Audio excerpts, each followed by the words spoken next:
შენი ცხოვრების ხარისხი არ აქვს მნიშვნელობა კარგია ის თუ არა. დამოკიდებულია იმაზე, თუ რამდენად მადლიერი ხარ ღმერთის.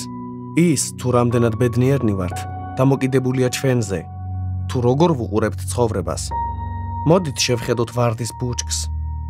ზოგი წუხს იმის გამო, რომ ვარდს ეკლები აქვს, ხოლო ზოგს სულაც არ აწუხებს ეს.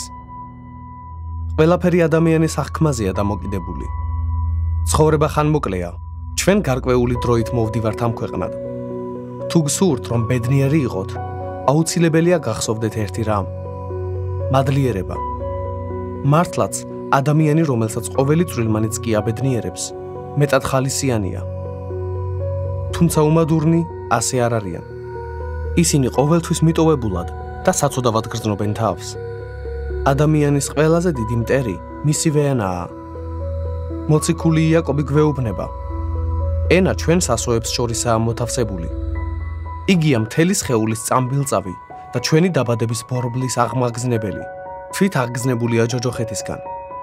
წარმოიდგინეთ, ჩვენს ენას შეუძლია ააშენოს ან დაანგრიოს. კორინთელთა მიმართ პირველ წერილში პავლე ამბობს: ნურც გამოვცდით უფალს, როგორც ზოგიერთმა მათგანმა გამოცადა და გველებისგან დაიღუპნენ ისინი. სინამდვილე კი ისაა, რომ როდესაც ჩვენი პირიდან ამოდის უმადურობა, რტყინვა და წუწუნი, გამოდის ამით ჩვენს დღეებს ვიმოკლებთ. ხშირად როდესაც მეკითხებიან ხოლმე, რომელია ის ყველაზე ძლიერი მოწინააღმდეგე ძალა, რომლის დაძლევაც ძალიან რთულია, ისინი ელოდებიან რომელიმე დაცემული ანგელოზის სახელს.